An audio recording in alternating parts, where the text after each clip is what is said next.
Two, three. Got it. You're set. All right. Thanks so much, Carlos. Hello, everyone. My name is Devin Bailey. I am a data and visualization consultant for the Research Technologies Department here at the University of Arizona. And today's talk is going to be about the intro to theory and practice of data visualization. This presentation is specifically not just about a single tool to make visualizations, but it's going to be about general ideas that can apply to lots and lots of different programs and languages. So here's our roadmap for the day.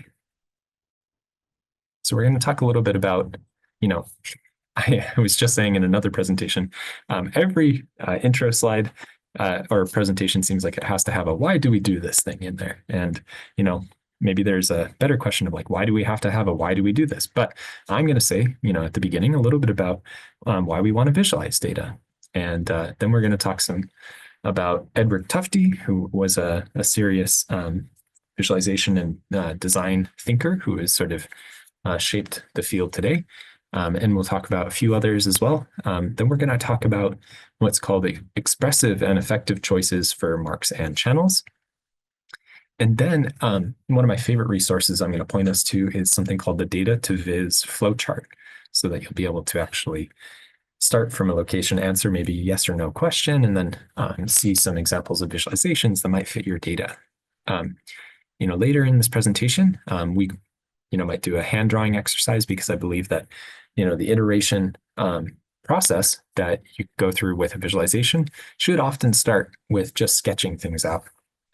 So for today's presentation, also the URL to get the slides are at the bottom. It's a tiny URL. Yes, Tapas Viz. Okay, so moving on.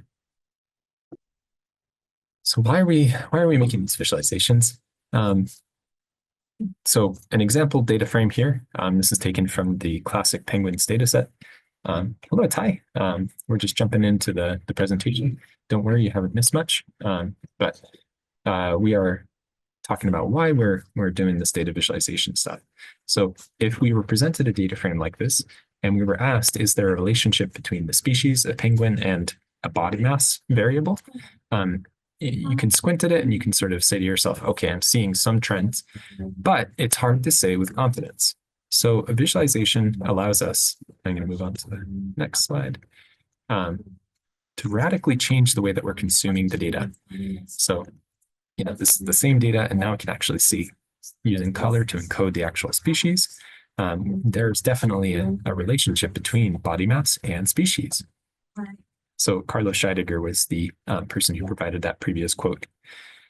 I think he is at Posit now, no longer at the university. Yes. So let's talk a little bit about Edward Tufte. So he was a Yale statistician and design thinker in the early 20th century, and he had a lot of strong opinions. He also has some really incredible books that I have pictured down here. So I like to say many of his opinions were valid, but not necessarily all of them. I feel like there's no presentation that touches on Edward Tufte's work that doesn't bring up the infamous quartile plot improvement. So for folks who are familiar with a box plot or a box and whisker plot, it's aimed at showing a distribution of data. And it has usually some shapes around different parts of it. I can annotate on my screen a little bit here. So you might think of seeing something like that there. And then there's another line up at the top, that kind of thing. And Edward Tufte's version of it, is underneath these annotations. I bring that up because I want to say that although we're going to talk about some of his opinions, all of it is to be taken with a grain of salt. There are very few gold standard rules to obey in data visualization. Everything is context dependent and audience dependent. So, but what we are going to work on today are some of the more concrete ones. So,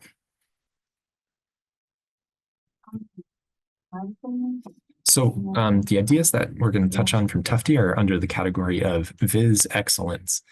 So this idea of being efficient with your data visualization, with the goal of any amount of efficiency can translate to better understandability for an audience member looking at a visualization. The other category that we're going to spend time on is this estimation of an effective visualization.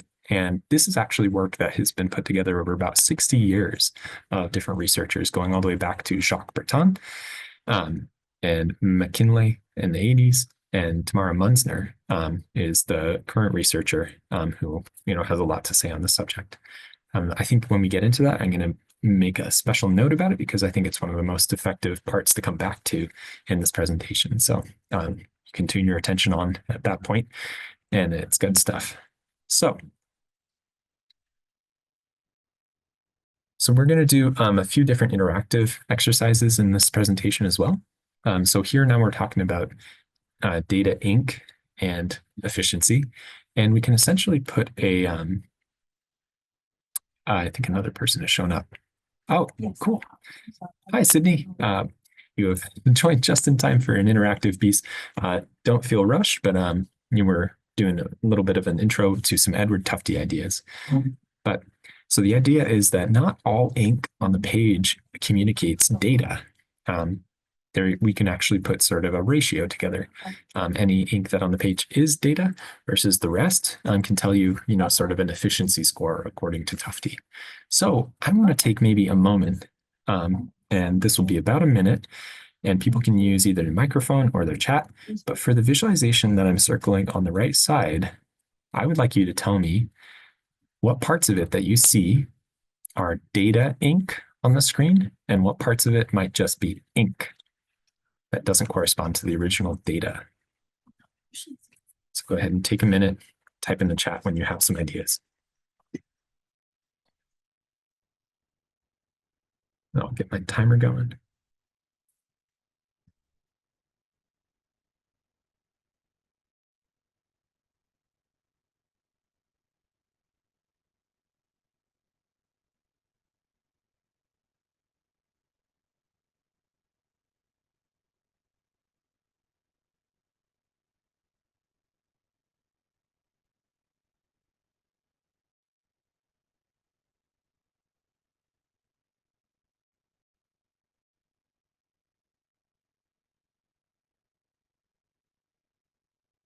And just to sort of facilitate some of these ideas, I might point at a few things and just sort of ask aloud. You don't have to respond right away, but I'm thinking about, is this actual point, in the X and the Y axis, a piece of data ink, like the pixels on the screen? Are things like the vertical axis here, data ink, the word length, literally anything in the image that's a pixel is what we're trying to evaluate here. Maybe the statement here. So things like that. Too much ink. Yeah, Carlos, I'm with you. I feel like there's a famous data visualization person named Maureen Stone who would always say, get it right in black and white. And so I think she would look at a lot of what comes out in the world under the visualization field and say, there's too much ink here. Okay, so it's been about a minute. And if anybody is thinking about things, feel free to, I'll go through some of this and let me know in the chat if that was sort of what you were wondering too. Otherwise, just hang out and listen along. So in here, I'm going to do some more annotation. It's arguable, but I believe that in certain cases, especially the sort of very fixed, rigid ways that Tufte used to think about visualizations, even things like the X or Y axis, when drawn using ink on the page, did not actually correspond to data ink. So then you might say, what is data ink here? These individual points, because they actually correspond to individual elements, maybe you can recommend or consider it as a table of data. Each one would be X and Y values for a row. And these are, between the length and the generation time for this particular set of species. Again, like something like the text in here is, not necessarily data ink. However, what I want to do again is to remind us that, we're not embracing all of these ideas as total gold standards. We don't have to take them extremely seriously. They are just recommendations for us to consider when we're evaluating a visualization.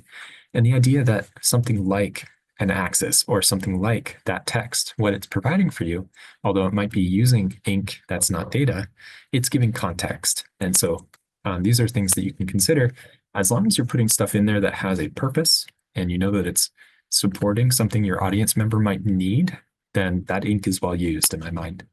But otherwise, you can consider this ratio. Okay, let me get out of the annotation mode.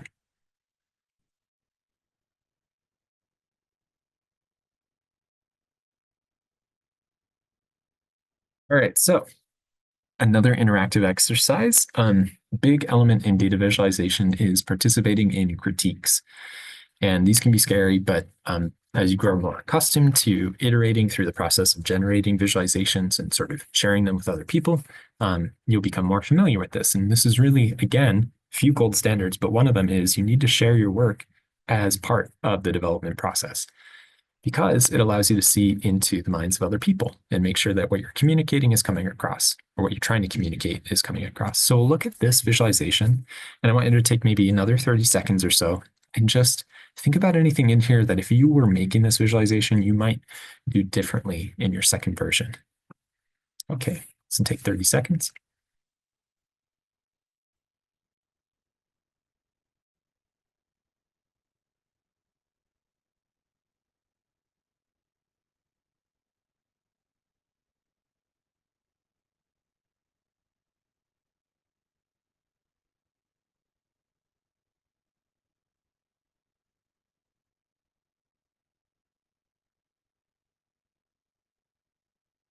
All right, I got a response from Sydney.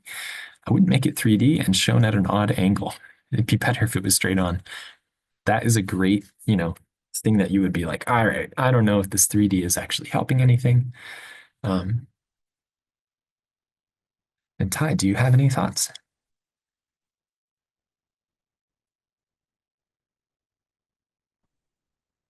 Um, I would think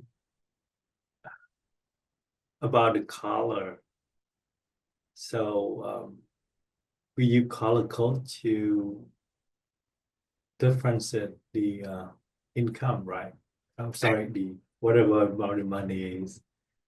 Yeah, Why don't we put a number on top of it instead?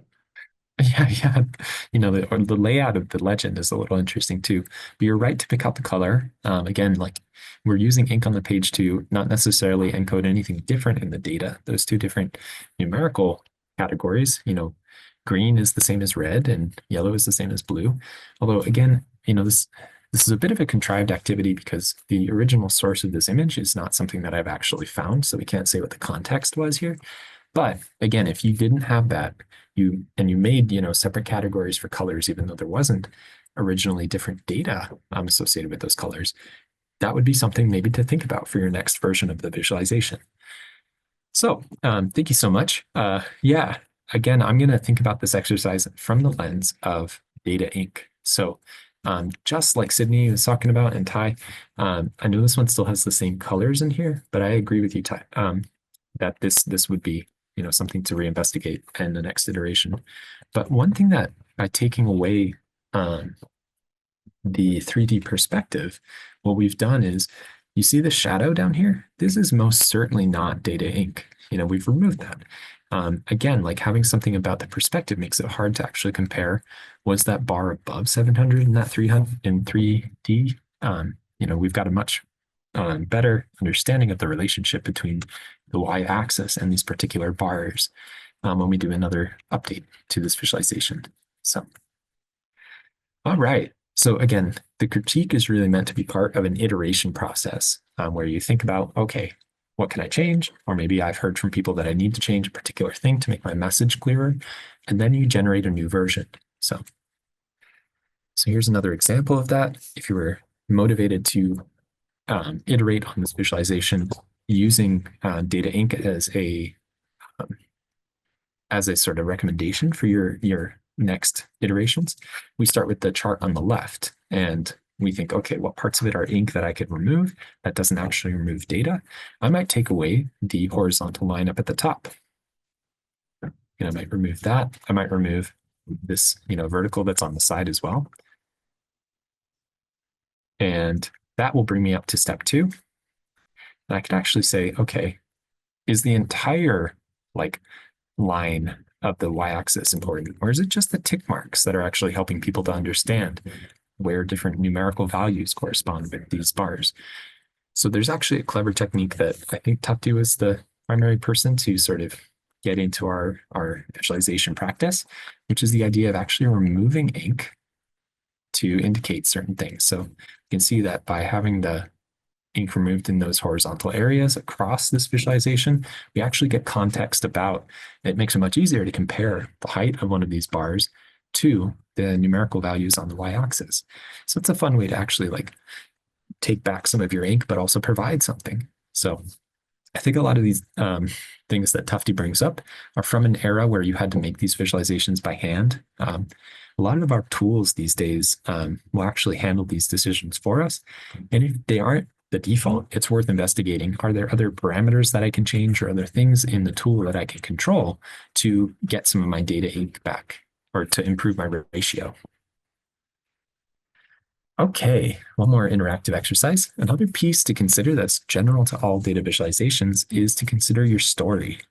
So we're going to do a little exercise where we have stories on the left side, and then we have visualizations on the right.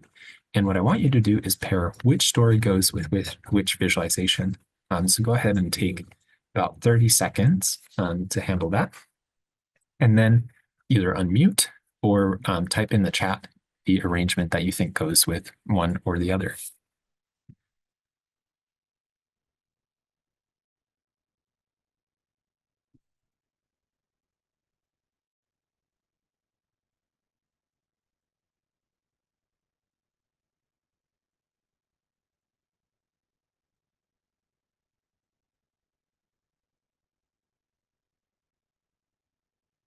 Okay, hoping people have had some time to think about this. I might actually reach out and ask Sydney. Oh, all right. I see a response from Typhon. Okay, so 3 and C, 2 with B, and 1 with A. Okay. Actually, it one with B and two with A. I just Okay. realized that. No Let me worries. switch it. Let me change it. Okay. I think it's 3 to the um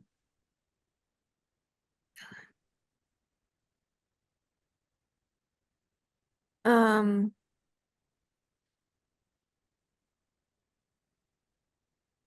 yeah, I Yeah, think and I it's think like 1 to C, and then 3 is either B or C, and 2 is either B or C. okay.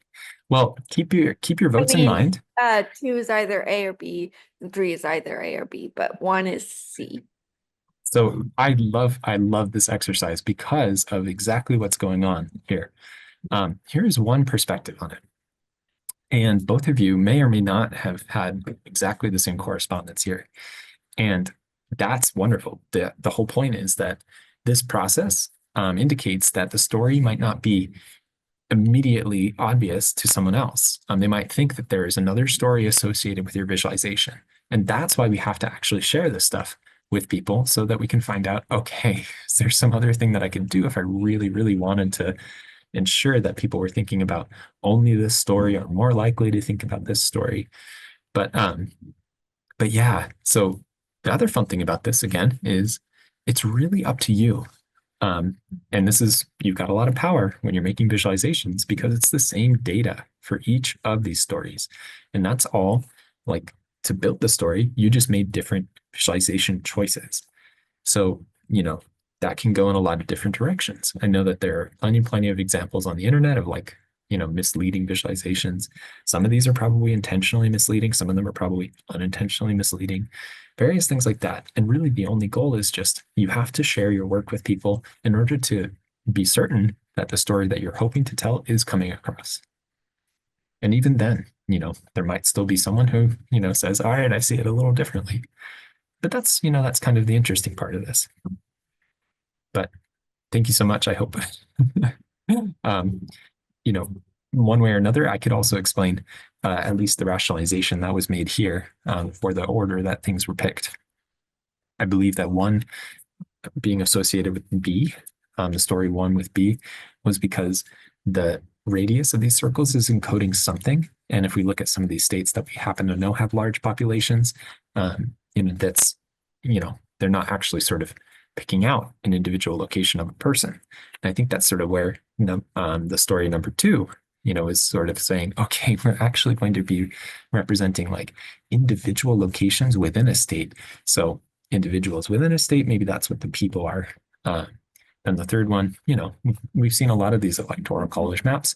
So that's sort of a kind of, well, also by process of elimination. That's another way to think about it. However, I'm going to go and say that none of this necessarily has to be the way that, I'm listing them out. Because each of you went through your own process to arrive at the pairing that you suggested. Hi, Amelia, welcome. Okay, so moving on, we're going to go back to a little bit of theory. So this slide is really another efficiency piece taken from Tufte's work. And the general principle is that our eyes are incredible. They're incredibly sensitive.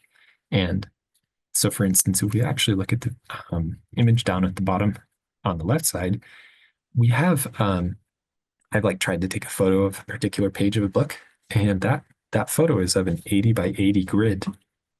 That grid's total space is about 1 inch. And although we couldn't actually, or wouldn't really want to, try to count all of the individual, spaces in between the lines, the fact that our eyes can kind of detect that there are spaces there is amazing. That means that we have a lot of sensitivity, and that means that we can do a lot with space. The general take home here is that in visualizations, we can shrink quite a bit without making it that much more difficult for a user to look at our work. And so this idea, much like the maximizing data inc idea, comes up of density, the amount of space for a visualization versus the actual elements within it can tell us something about our efficiency. So 2 examples, one up here from a real visualization from the 1970s. I didn't put this big red X over it. I just want to go ahead and say that on record. But that would be a less dense visualization. Something down at the bottom here is a much more dense visualization. Again, it comes to the story and the goals that you have, because this is also more qualitative. It tells people sort of the general relationship between a few different teams that were in the 2004 baseball season for 6 different divisions. But the idea is we can pack a lot into a small amount of space. And if we're shrinking things down already, that allows us to make use of another technique in visualization. And again, across many, many different programs, this technique applies. And it's called small multiples. So once we've shrunk down a visualization, we can actually keep certain parts of it the same. We can sort of template out certain structure, but then we can sprinkle data from different sources across it. And that allows us to do comparisons very, very efficiently if we have different classes of data. So an example down here is from a German study of skin cancer occurrence. And on the left side is men, on the right side is women. And if I've got that right, one of the things that we're probably going to notice is that you can kind of tell which side has the men on it, because the space where we start to lose hair is where some of the skin cancer occurs. So, and that just pops right out. That's an incredibly efficient comparison technique. So we have the common element of the head and shoulders, and then just the data is what's changing. And because we've shrunk everything down, instead of looking at, one single one of these per, figure, we can actually cram them all together. So this has led to a number of people, giving little take-home sentiments or pithy statements. And Ludwig Mies van der Rohe and Robert Venturi like to say, building on that idea of data inc again, when you take away non-data inc, less is more. So the data that, or the ink on the page that's not corresponding to data, you want to shrink if possible. And then they're saying, but for things that actually contain data inc, If you've removed more of them, it's boring. Less is bore. So anyways, now we're going to move on to another piece here. We're officially out of the Tufty phase of the presentation.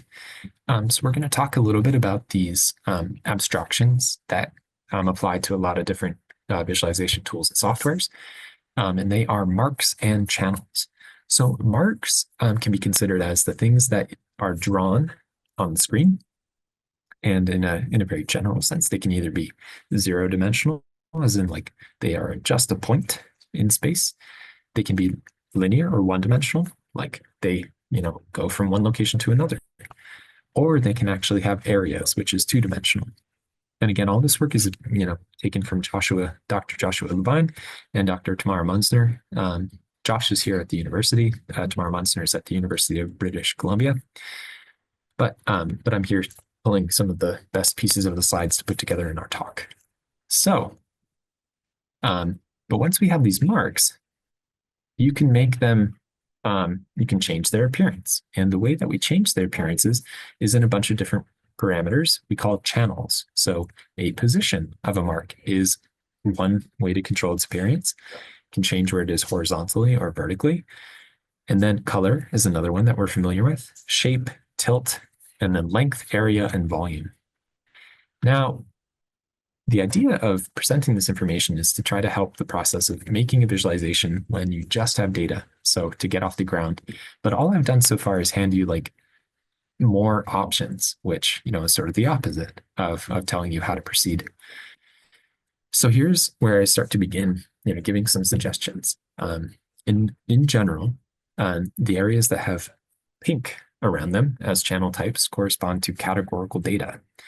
So they are what types of data or where types of data.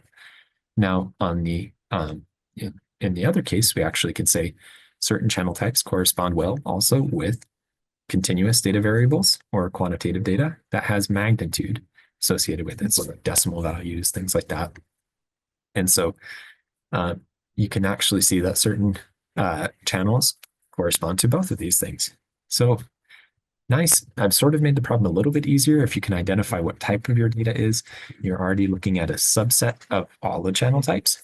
But we can go even further, again, using work taken from Jacques Breton in the 60s, McKinley, Cleveland and McGill in the 80s, and then even more recently, Bostic and Tamara Munzner and people like that have helped us to understand, according to certain principles of visual perception, we can say, roughly that there's an order to which these channels can help people understand things about data.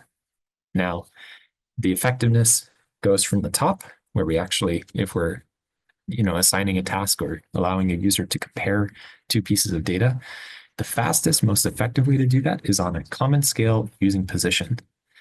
And this proceeds all the way down to the bottom, where if we were presented with data that has two different volumes, representing it, we might be able to tell that they are different, each distinct, but we wouldn't necessarily understand things about, the numerical difference between those two things. Like this, we can actually quantify how different they are, but here we can probably only say that they are different. It just becomes much more difficult for us.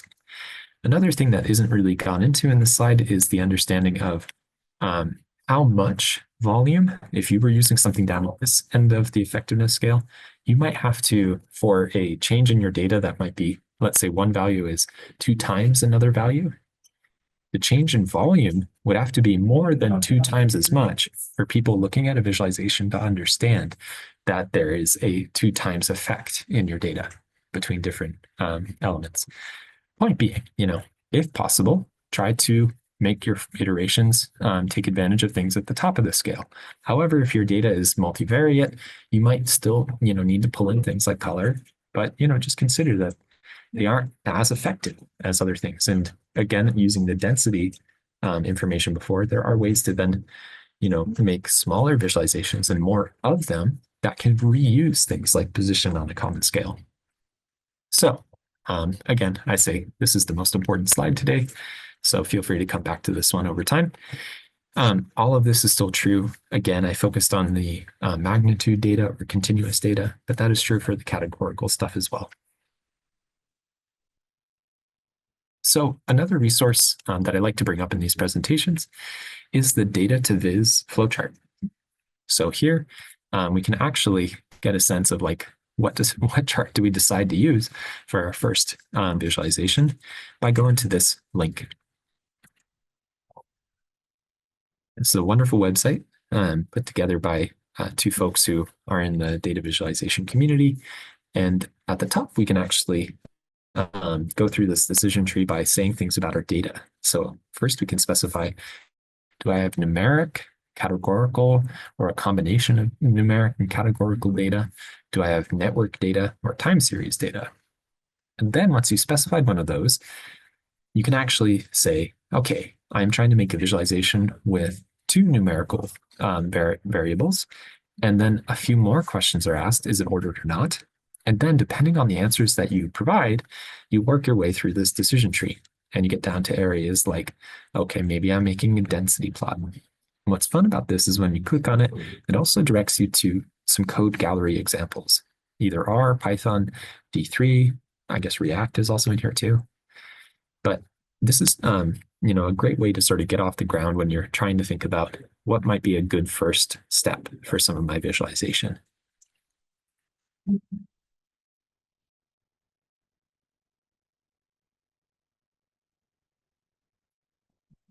So we've now talked for quite a while about some theory, some different things to consider when you're going through iterations. We've talked about keeping a story in mind when you're making your visualizations.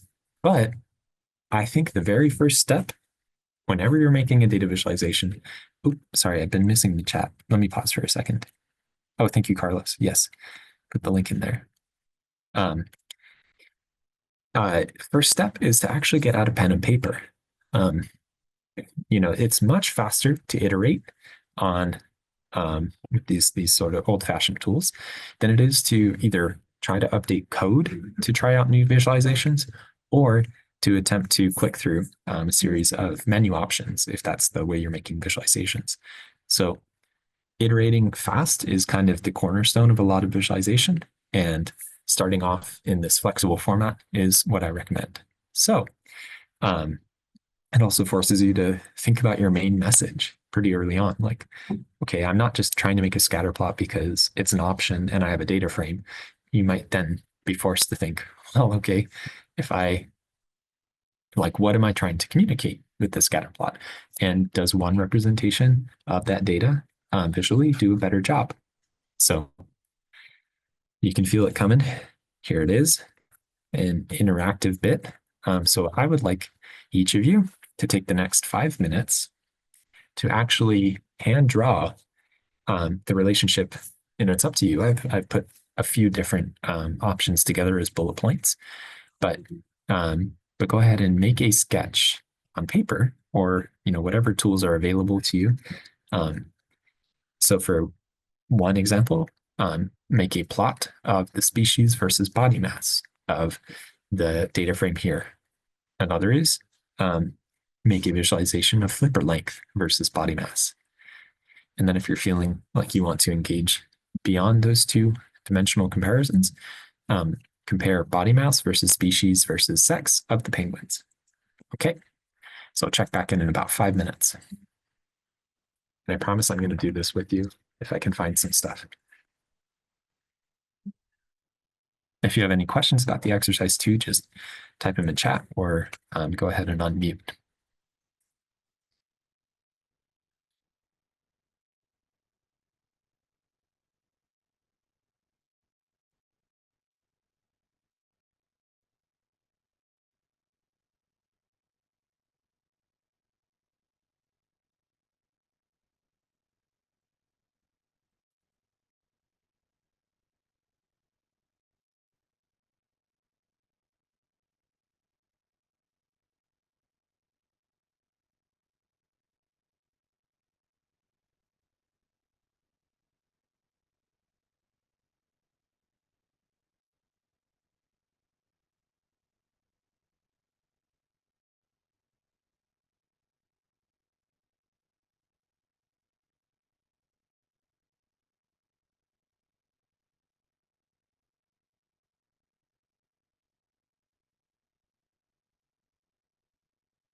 Okay, 30 more seconds.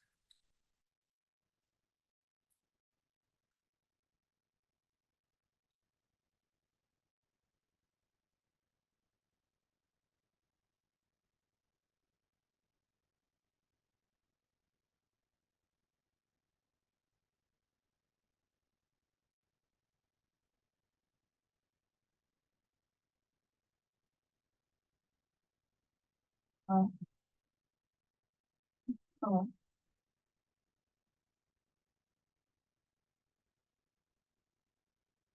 I was in the. All right. So pencils down. Um, I thank you for, jumping in on that if you gave it a shot. Because it's such a intense activity, I feel like it's always good for me to do it as well.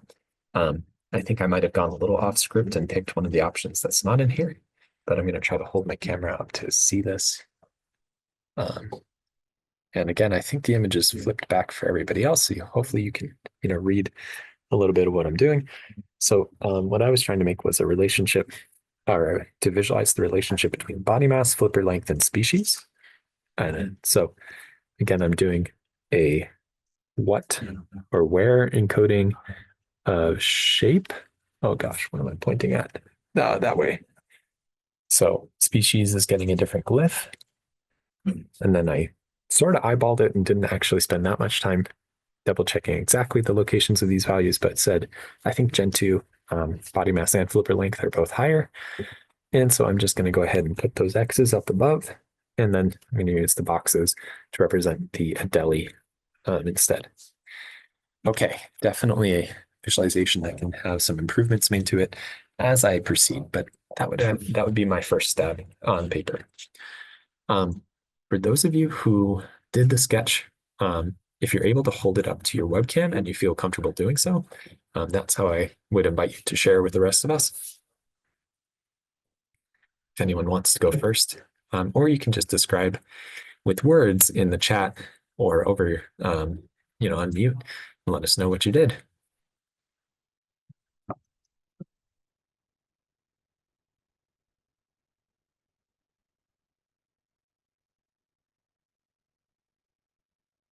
Brave volunteers.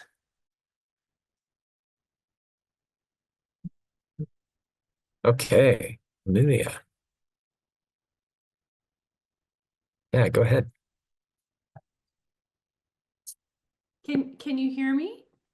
I can hear you.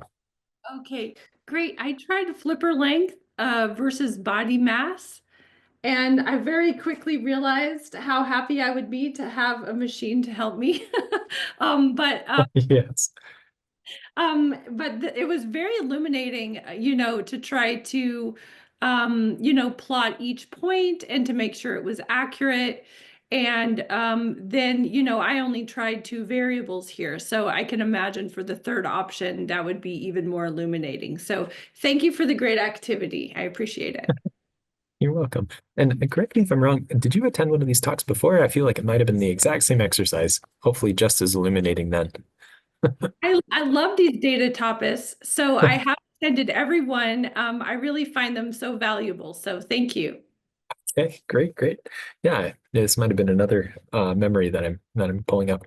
Thank you. That was great. Sydney, are you comfortable sharing either over mic or holding up your drawing to the webcam? I actually am not in my apartment. I just Okay, no pulled my worries. laptop out, so I don't have a notebook or anything, but I was Okay. brainstorming and Yeah. I was thinking of doing a box plot for body mass with Okay. like categories, the different box plots being species. So you can see Nice. the average of the body mass, where the quartile the quartiles fall and all that. Awesome. Yes. Yeah, that would be great. The real question is, would you make a Tufty version of the box plot or would you make a normal version? Normal, probably. I'm sorry, you might have come in before that joke or after that joke, but just for people, again, this is clearly like my favorite part of the lecture. Um, if you made a box plot like that, it might not be super clear where all those marks in your distribution might be. But anyways, just going forward. Thank you. That painted a very good picture in my mind, and I'm glad you did the brainstorming for the exercise. And I think we have Taifan. Am I saying your first name right? Yes, you got it correctly. And be honest, I'm so new to this. I don't know what I'm drawing, but I can share it with That's you. fine. Yeah. Let me see. Can I send over to the message? Can you all see Yeah. it? It just go by Oh, that's right. They've species in the added. mass. Yeah. I forgot that they uploaded, or you can upload pictures now. This is great. Yeah. So I just split into I use a scale of 5,000 to you see the mass, Mhm. the vertical line in the 5,000. Actually, you see, would one have more heavier and the one is lighter by pieces. So I don't know what I'm drawing. Just whatever comes to my head, I draw down. I'm really loving that you totally embraced the flexibility that can come from doing a hand sketch. Because I don't know about you, but this could be actually a little bit of a mind meld, or it might take a moment to sort of figure out how you do this in a plotter to make this additional axis in the middle and then the additional annotations of the species. It could also just be a multifaceted plot. Point being, you didn't have to worry about any of that. You were able to just sort of proceed and follow the process where you wanted to go. So thank you for sharing that. Thanks for uploading that. Everybody did great. I specifically left this very unconstrained, and it's important to sort of, not tell people what type of chart to use because these things are always context dependent. So thank you. Oh, that was great. I have another exercise, and this one we've done in the past when people are sitting next to each other. I might actually truncate this exercise a little bit, where we're going to just spend some time looking at examples of visualization from these different links. And what I want you to do is really just focus on this first part here. I would love if people leaving this presentation were able to make use of these ideas to decompose other visualizations that they see. So attempt to boil down a visualization that is speaking to you on this example site into what the story and intent is. Then give me some information about how you feel like the data to ink ratio is in that visualization. If you want to talk about data density, was it shrunk down? Is it very dense? Or are they using a lot of white space to sort of make it feel spread out? And then if you can, this might actually require going to my slides and going back. So I'm going to go to that in just a minute, the marks and channels. And if you can use those words to sort of say, okay, the mark is a point or the mark is a line, and the channels that are changing its appearance are X, Y, or Z or something like that, that would be great. So that's what I want to spend maybe 5 minutes on. It is basically the last piece of this presentation. It's sort of asking you to bring everything together into an activity. So what I'll do is I'll ask Carlos, would you be able to, you have the slide link, right? Yes, I have put it there. Perfect. All right. So if everybody has the slide link, make sure you pull those up and go to this page. I think it is slide number 23. I have a lot of them hidden. We change the order of things from time to time. And while you have those links up, I am actually going to go back to this.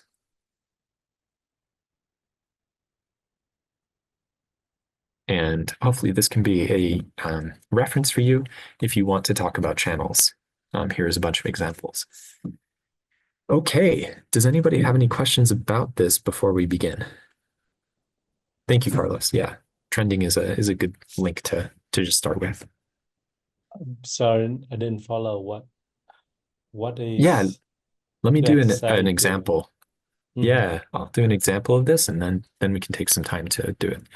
So I would go to this link, the trending examples on this tool called Observable, which is a data visualization developer space.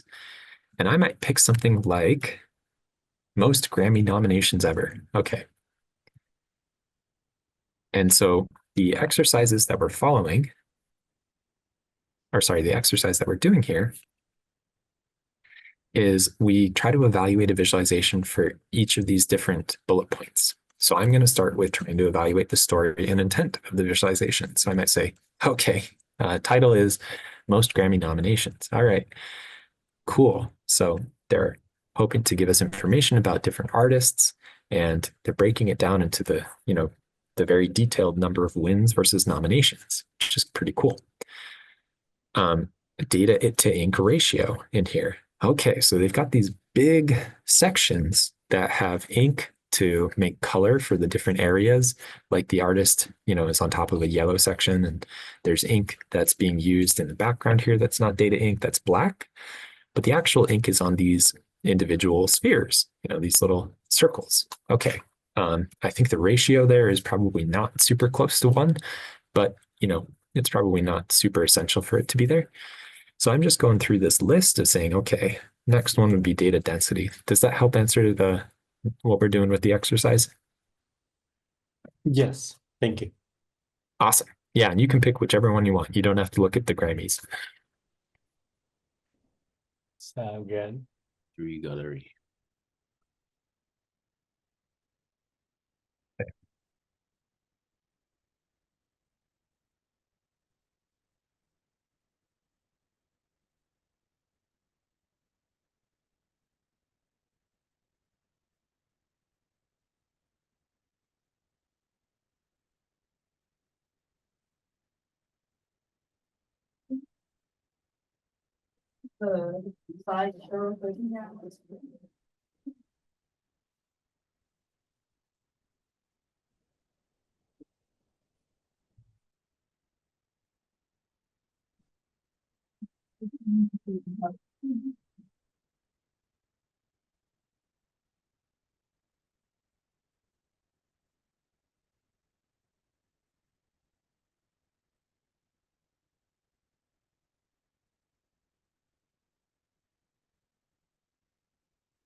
Okay, and take another 30 seconds. I just realized that my presentation timer is slightly different than the actual time, and we're at about 1:55.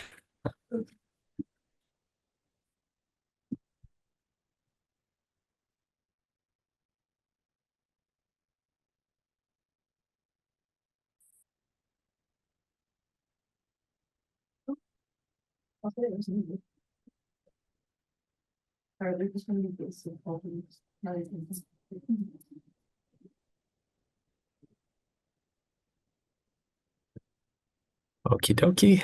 Go ahead and wrap it up. And the way that I would love to do this exercise is we'll each take turns. If you want to paste the link to an example that you were looking at, a visualization that you were looking at, I will go to it. And then if you want to unmute or type in the chat your thoughts about each of those bullet points, or as many of them as you considered, we'll each take a turn to sort of share about that. Does anyone feel like they want to start?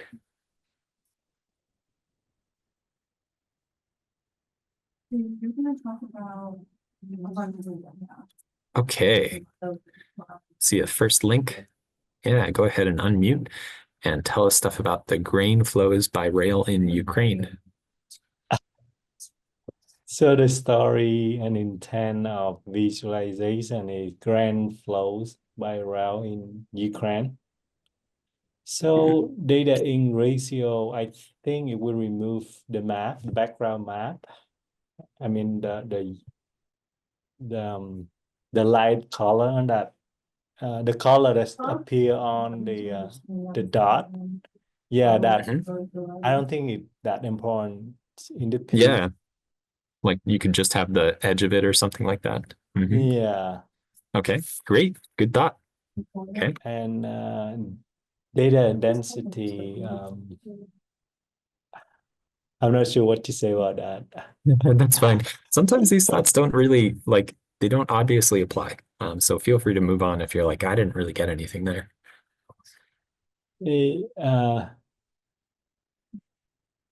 I should have forgot everything I want to say. So That's I think okay. I would like to stop here then. Yeah, that's fine. Totally great. So the other questions were like marks and channels. They're actually using area as a channel for some of these point marks in here. The different sizes of these things indicate something about the amount of flow at that location. That's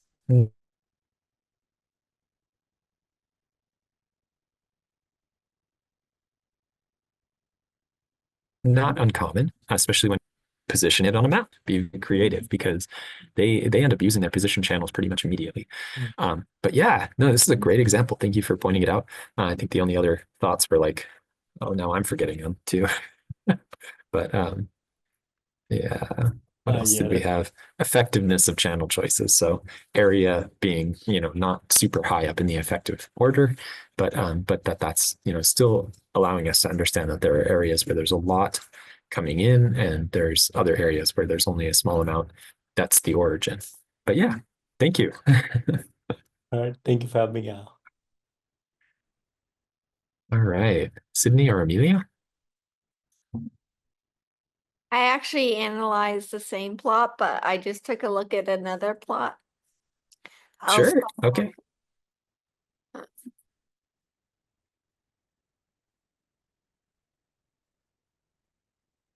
Oh yeah, and you're putting in the chat. Yeah. Thank you. Great. Norwegian municipality is great. So it mentions stuff about centroids, which I remember learning in one of my classes, but it's like compared to its neighbors, what the density of it is compared to its neighbors. So Okay. if you scroll down, there's other things that are based on. My internet is so slow. I'm sorry. But I'm looking at one. I don't know what monk rays means. It seems to be a Python thing. Monk rays algorithm. Oh, okay. But it displays the color representing the originality of the municipality. Uh-huh. So, and it has like the first initials of the locations. So I think where it's darker in color, it's using color to say the population is more dense. And then when you scroll up, you can see like the northern areas where it's colder are lighter, so less population. So they're using color. Shape, they're all using hexagons. So I don't know if that's shape says anything really about the graph, and they just chose to make it hexagons.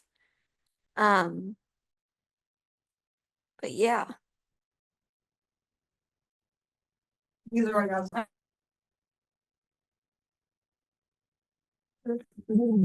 I have some background noise, but thank you for going through that. If I had a little bit faster internet here in the library, I would have been able to show all the parts of the notebook that you were talking about. But I think the analysis that you went through, oh yeah, now we're caught up. Okay. That's so cool. Yeah, so in this particular hex map, shape is, both an The shape actual is Norway. shape of the country, and then also here inside of this is being used to be able to there's this classic thing that happens when you're doing map visualization. So for instance, in the United States, the Northeast is very, very small states. So if you actually want to show data on top of them, you have to replace the original layout with something that's sort of slightly different. You can actually make hexagons for each state or something like that too. So this shape is actually another underlying layout of geospatial data that people can use to give, equal weight to all these different areas in the visual space. So yeah, lots of ways to use shapes. Thank you so much. All right, Amelia, you are last. Are you ready? I am. Hello? Hi, Hi, I can hear you. I'm sorry, I was not able to do this one, That's but I fine. really appreciate the opportunity to think through the exercise, the data hub. It's really a wealth of information, and so I'm happy to see the other work. So thank you very much, and I apologize I wasn't able to do this one. Oh, that's fine. That's fine. Yeah, half of it is just sharing the resource. So now that it's out there, another place to look at some fun examples. So I'll take time to wrap up now. And thank you for staying a little bit late with me. So in general, besides talks like this, what else do I do? I have the staff position of visualization consultant, and so I support independent studies. I provide mentorship for capstone projects. We can do consultations where it's just a one-off meeting about a visualization subject, or if you have data and you're trying to explore what you might be able to do in the visualization space, those are good consultation options. In certain cases, I can provide collaborative variable length project support too, but that usually is for projects that myself and my supervisor decide have a substantial impact, and therefore my service role that's meant to cover the entire campus can actually go towards one individual for a little while.